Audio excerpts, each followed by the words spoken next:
Welcome to the Orvis Guide to Fly Fishing. This episode, it's all about streamer fishing. Streamers are a great technique for anglers because it's an effective way to search out aggressive trout and other species.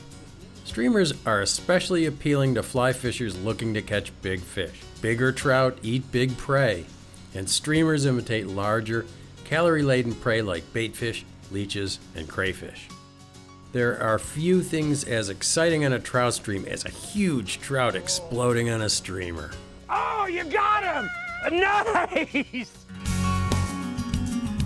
Oh, you got him. Oh, wow. I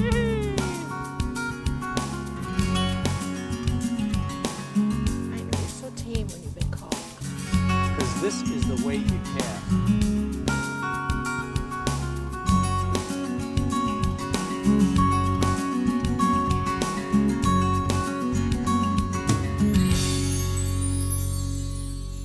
This show has been brought to you by Orvis Rod and Tackle, Ontario, yours to discover. Ontario's Algoma region, where Huron and Superior meet.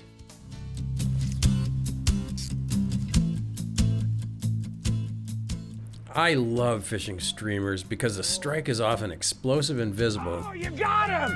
Nice! Streamers often take fish in high, dirty water when you can't catch fish on any other kind of fly. When you approach any given piece of water, unless the fish are rising, it's usually a toss-up as to what fly to use. Streamers can be a good choice, especially when the water is stained or dirty. Streamers are excellent searching patterns to find active fish. When you don't know the water and don't know what the fish are eating, a streamer could be your best bet.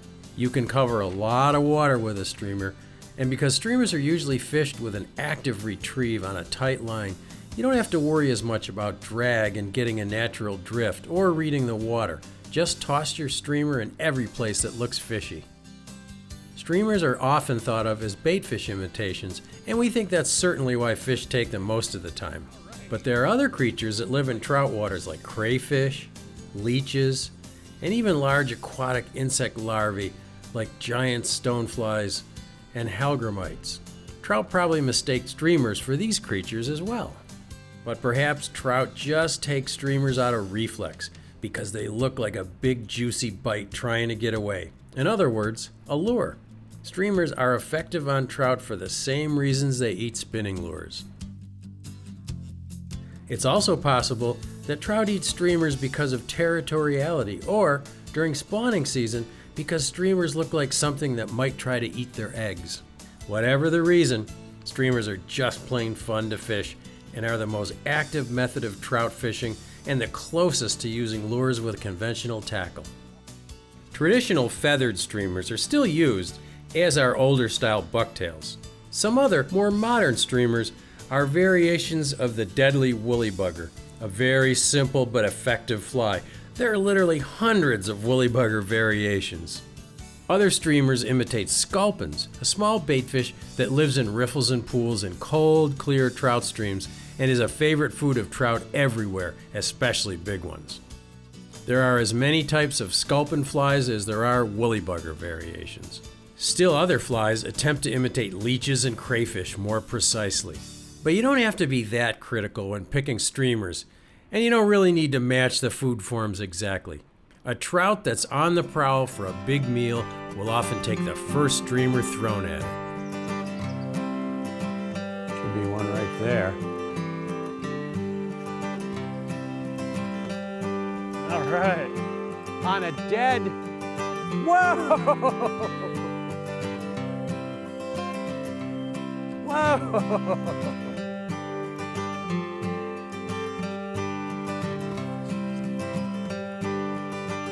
God, that's a fat fish. Looks like a little steelhead. Beautiful.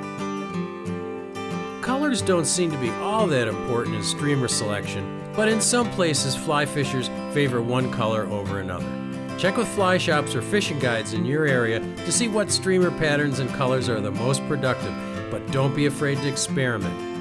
Barring any advanced knowledge, the old rule of Atlantic salmon fishing, bright day, bright fly, dark day, dark fly, seems to work. In other words, if the day is dull and rainy, try a black fly. If it's a bluebird day, try a white fly. Streamers are often considered as the best fly to use when no insects are hatching, but there are times they work better than others. The very best time to fish a streamer is when a sudden rainstorm raises the water level, because in the increased turbidity, predator fish like trout have an advantage over the more maneuverable bait fish because the bait fish get pushed out of their shallow water havens. Of course, streamers work well when you see trout slashing at bait fish in the shallows. Look for a sudden eruption with tiny fish showering out of the disturbance and strip a streamer through the boils. Often, streamers don't work really well on bright days, and if the day is very bright, they may not work at all. If you want to try streamers in the middle of a sunny day, fish a smaller streamer slowly and carefully. Sometimes, just the sun going behind some clouds will stimulate a fish to take a streamer when 5 minutes ago they wouldn't even chase one. And some rivers are better streamer rivers than others, for reasons we don't totally understand, but probably has to do with the abundance of bait fish. If you fish streamers for trout a lot, you will probably want to invest in a 6 or 7 weight rod, because these line sizes will throw bigger flies better than light trout rods. You can get away with throwing smaller streamers with a 4 weight or a 5 weight rod, but sometimes you just have to work too hard to get the fly out there. In smaller rivers and shallower water, floating line will work okay, but if you get serious about fishing streamers in fast, deep water, a sinking tip line will allow you to fish more of the water where big fish hide. The streamer stripper line is perfectly suited for this, as it has a short, fast sinking head with a floating line behind, which makes it easy to mend and manipulate your fly. Don't go too light on your tippet when you fish streamers. Don't forget that you're pulling one way and trout will pull the other, sometimes violently when they strike. Your tippet should be at least 3x, and with bigger flies, you might find the need to go to 2x or even 1x. 9-foot leaders are fine to use with a floating line, but you should go to a shorter 6-foot leader with sink tip lines to keep your fly running deeper. Next, we'll explore some techniques that are tried and true methods for catching trout on streamers.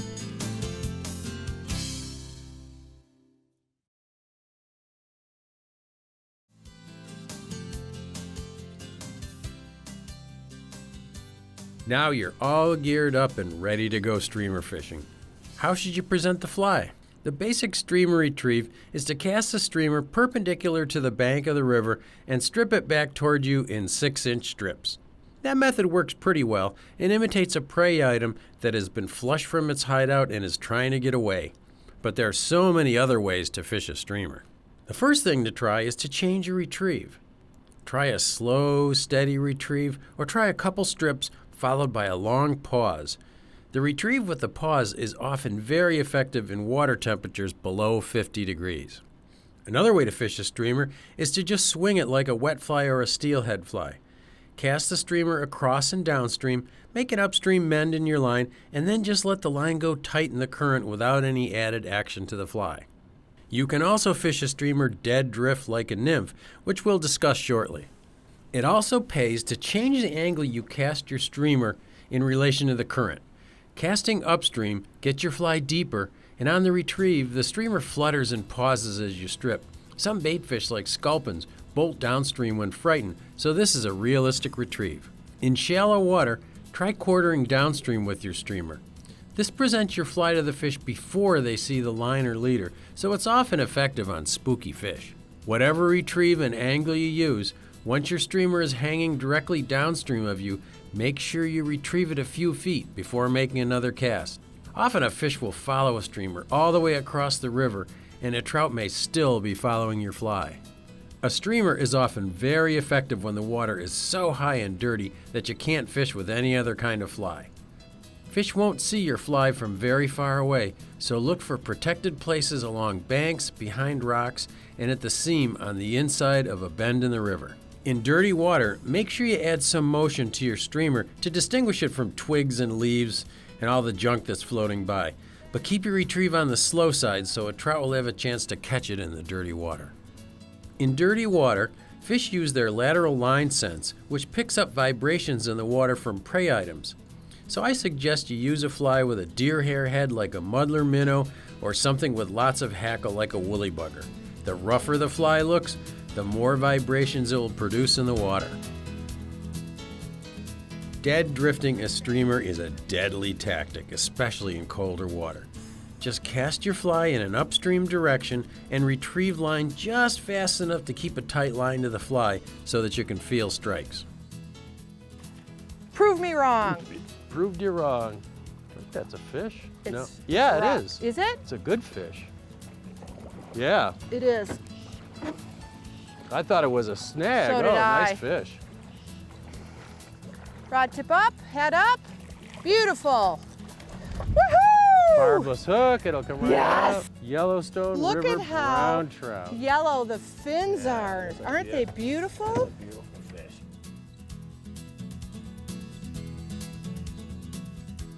Ha! Yes! That's what I Nice. wanted for Tom. Thank Yes. you, Molly. Oh, You can also fish a streamer or a streamer with a drop or nymph on the end under a strike indicator. This is often a deadly technique on fish that won't take a streamer fished in a conventional manner. Okay, Molly, we got a streamer and a nymph. How are we gonna fish this? this is a great combination. We're going to fish the streamer in a dead drift. Lots of men's. Hopefully the fish will be attracted to the streamer and then maybe eat the smaller nymph or eat the streamer. It's a double. And it works really well. And are we gonna have to use an indicator? I really like these cork strike indicators because they float really well and they've got a little bit of weight to them. They cast well. The other kind is this balloon type, and I just don't think they cast as well, but they do float well. So I like both of these.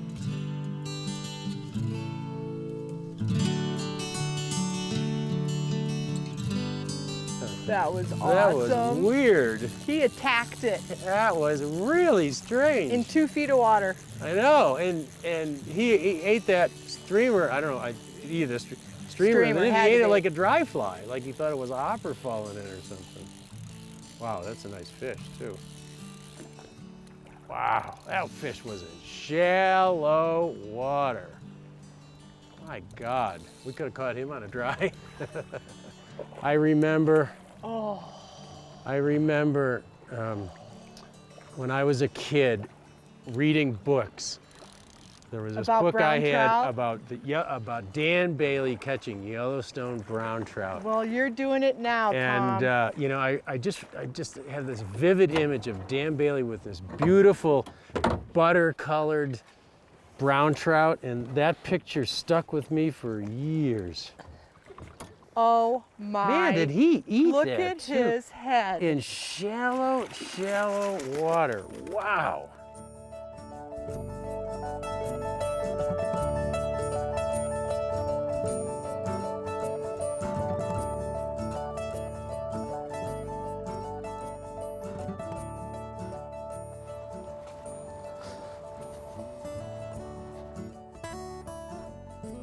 If a trout boils at your streamer but doesn't connect, try going back to the same spot with a slower or a more erratic retrieve. The trout might have thought it stunned its prey and is really looking to eat it now. If that doesn't work, you can try a different fly, but in my experience, a trout that boils at a streamer and doesn't take the same pattern with a different retrieve will not change his mind just because you change flies. Unless the water is under 45 degrees or very dirty and fish are unwilling to move very far for a meal, it doesn't pay to repeatedly cast a streamer to the same spot. If you fish a streamer, you should cover a lot of water, placing your cast in each likely spot and then moving on. Streamers are bigger flies, and that, combined with their movement, ensures that trout can see the fly on your first cast.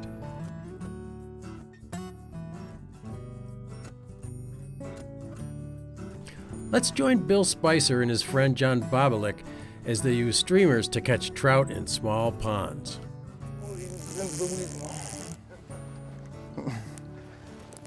Nice. I think he's digging into the mud here. He's going into the weeds. I have 4X tippet on here, but a 4X tippet churned through a lot of weeds. Here we go. That is a terrific trout, John.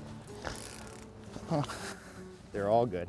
Yeah. They're all good. And the hook fell out, and look at that. Hold it up for the camera for us there, John.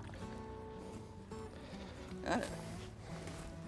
Yeah, that's a great little trout. Yeah. Quality fish in anybody's mind. Like I say, do a little research and you'll find these little ponds. Oh, and away he goes. Oh, here he goes. The concept that you should cover a lot of water with streamers makes them perfect flies for fishing from a drift boat, which is what we'll explore next.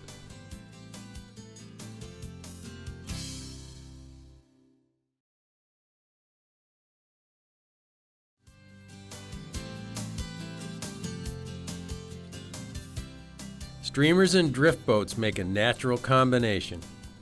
You can cover scores of miles of water in a drift boat, casting to each likely spot as the guide or a buddy keeps the boat moving at the right speed.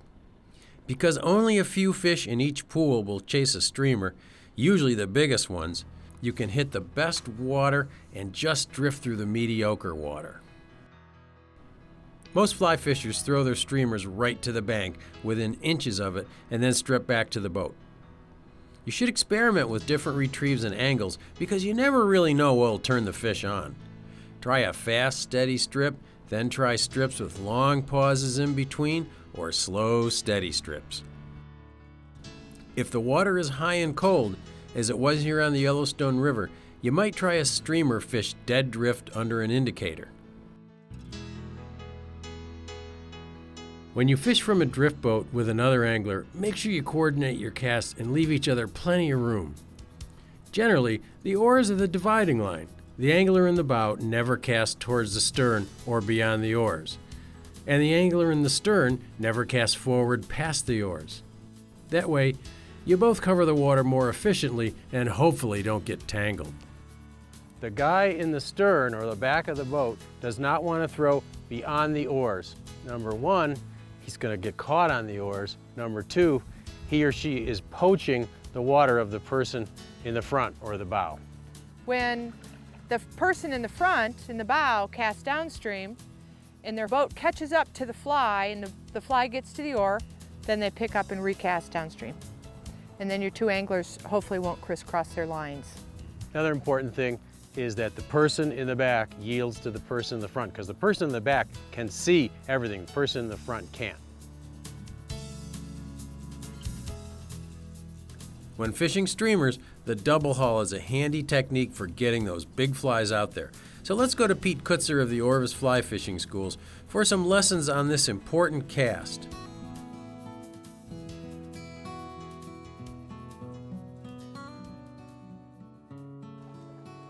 Hi, I'm Pete Kutzer from the Orvis Fly Fishing Schools. Today we're going to talk about the double haul and making a quick presentation towards moving fish.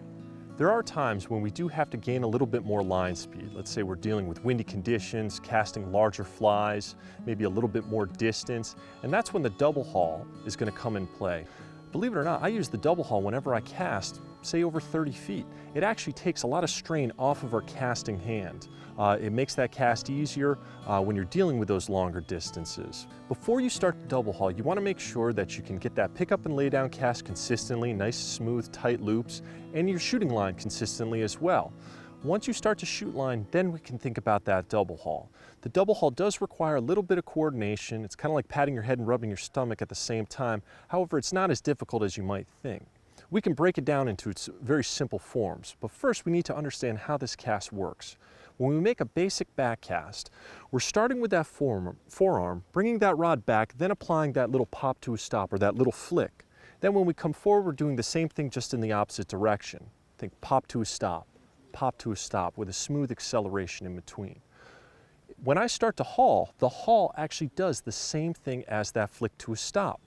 I'm going to lock out my wrist and just tug on the line, and you're going to notice that that line starts to jump behind me and in front of me. There's one key part though we have to think about with this double haul, and that's the reposition. After we tug on this line, we have to drift back to set up for that haul on the forward cast. So we come back, haul, and then drift, set up, maybe a haul of 18 to 24 inches, then haul and drift on the forward cast. Haul and drift, come forward, haul, and drift. We don't have to reach all the way back up here by that guy. This is going to kind of contort you a little bit, make it a little difficult to get that haul. Just up near the reel, so we're set up for that forward haul here. Haul reposition, haul reposition. When hauling, or when practicing hauling, you're going to do the same thing. You might make a couple hauls and false cast in between, but then you want to make that nice haul right down by your pocket, shoot that line, and that's going to help get that line to roll out. It's a little bit more of an aggressive haul, not too much more, but that's going to help make that final delivery cast. So we haul reposition, then when I deliver that cast, I'm going to make that nice haul down by my pocket. Remember to feather that line back up underneath that finger, closing that bail, and then we can start to strip that line back in as we're fishing to those fish.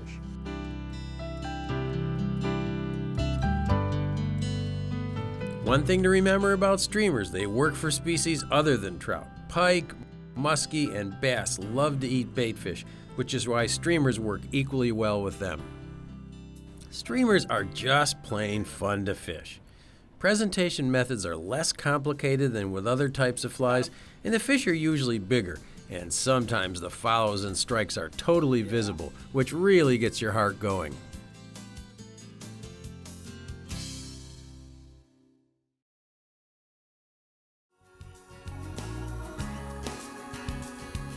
God, there you go.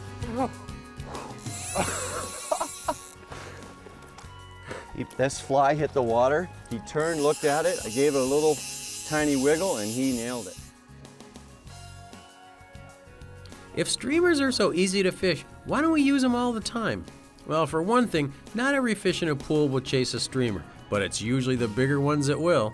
So if you like a more active fishing style and like to catch big trout, streamer fishing with a fly rod may become your favorite method to locate fish. To learn more about the exciting world of streamer fishing, visit the Orvis Learning Center at orvis.com/learn. This show has been brought to you by Orvis Rod and Tackle. Ontario, yours to discover. Ontario's Algoma region, where Huron and Superior meet.